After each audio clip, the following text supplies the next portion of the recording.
Stage में कर्नाटका के सामने प्रधानमंत्री मैस रेपिस्ट का समर्थन कर रहे हैं। वो कर्नाटका को कह रहे हैं कि अगर आपने इस रेपिस्ट को वोट दिया तो मेरी मदद होगी। कैसरगंज से लेकर कर्नाटक और उन्नाव से लेकर उत्तराखंड तक बेटियों को निशाना बनाने वाले अपराधियों को प्रधानमंत्री का मौन समर्थन, अपराधियों को मनोबल मिल रहा है, ऐसा कहना है कांग्रेस का।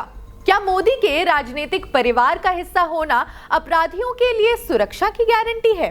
राहुल गांधी ने एक ऑनलाइन पोस्ट में लिखा, हमेशा की तरह नरेंद्र मोदी ने कर्नाटक में महिलाओं के खिलाफ जघन्य अपराधों पर शर्मनाक चुप्पी साध रखी है। उन्हें जवाब देना होगा कि सब कुछ जानते हुए भी उन्होंने सिर्फ वोटों के खातिर सैकड़ों बेटियों का शोषण करने वाले राक्षस को बढ़ावा क्यों दिया?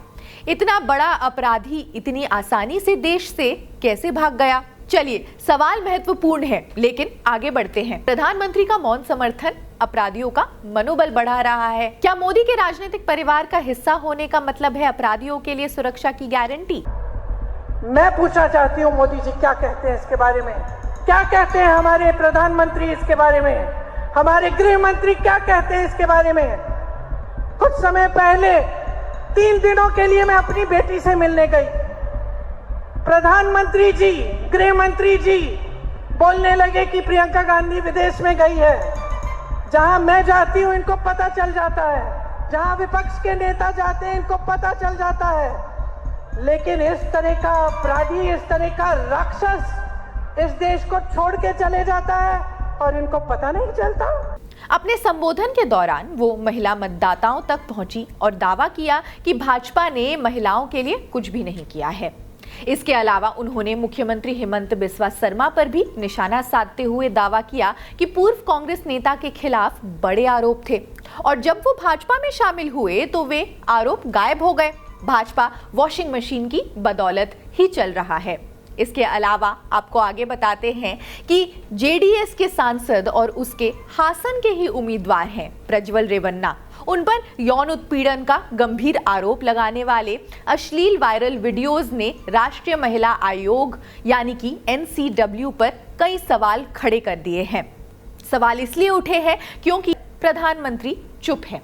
राज्यसभा सांसद प्रियंका चतुर्वेदी ने ट्विटर पर पोस्ट किया। उन्होंने लिखा, वह सांसद प्रज्वल रेवन्ना की कई महिलाओं के साथ यौन शोषण की क्लिप के संबंध में NCW अध्यक्ष रेखा शर्मा, केंद्रीय मंत्री स्मृति ईरानी और गृह मंत्री अमित शाह की चुप्पी से हैरान हैं। लेखक रवि नायर ने ये कहा कि उन्हें उम्मीद है कि NCW और महिला एवं बाल विकास मंत्री स्मृति ईरानी यौन उत्पीड़न मामले की जांच को लेकर आदेश जरूर देंगे।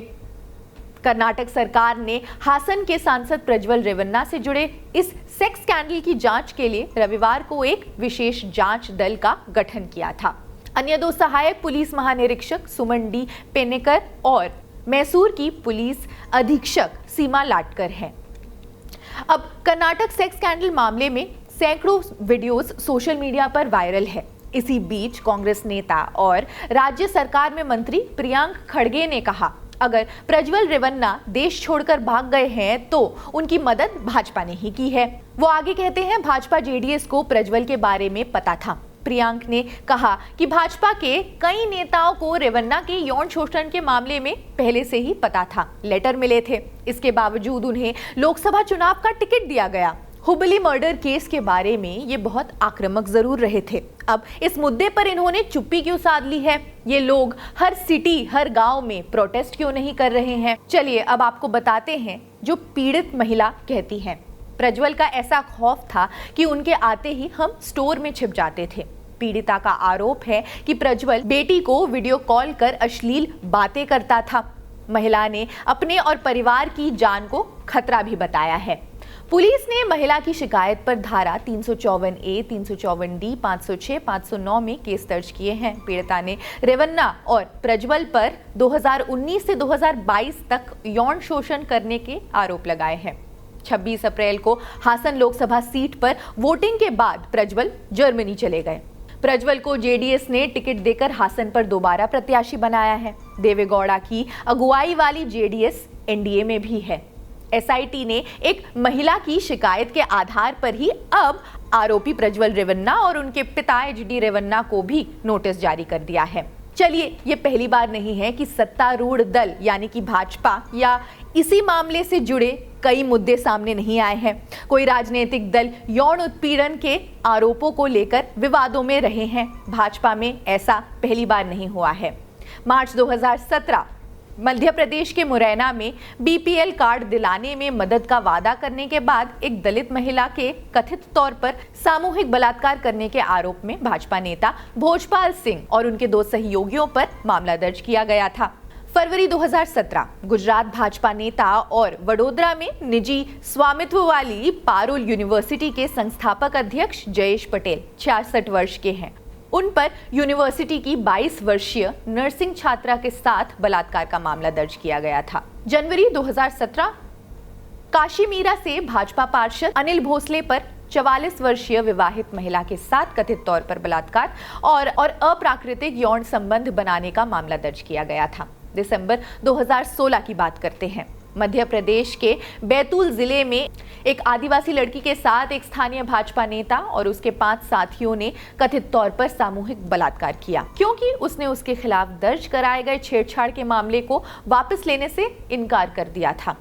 नवंबर 2016 घटना के 6 महीने बाद गुजरात में एक स्थानीय भाजपा नेता को इंडिगो एयरलाइंस की अहमदाबाद वाली उड़ान में 13 साल की लड़की के साथ छेड़छाड़ करने के आरोप में गिरफ्तार ही कर लिया गया था। आरोपी गांधीनगर स्थित अशोक मकवाना के एक स्थानीय भाजपा नेता और श्रम ठेकेदार हैं।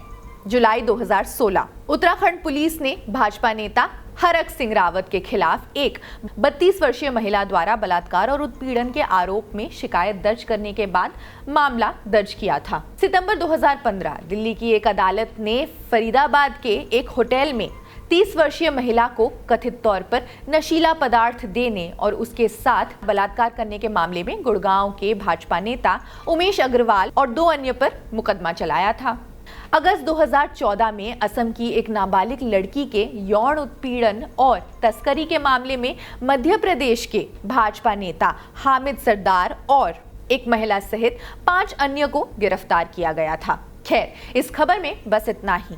आप देश दुनिया की सभी खबरों के लिए जुड़े रहिए जनसत्ता के साथ। आपको क्या लगता है इस मामले के बारे में? कितनी गंभीरता से सरकार को इस पर कदम उठाना चाहिए? इस पर क्या रिएक्शंस है? आप हमें कमेंट सेक्शन पर जरूर बताएं। बाकी लोकसभा के मुद्दे हम आप तक पहुंचाते रहेंगे। देखते रहिए जनसत्ता। शुक्रिया।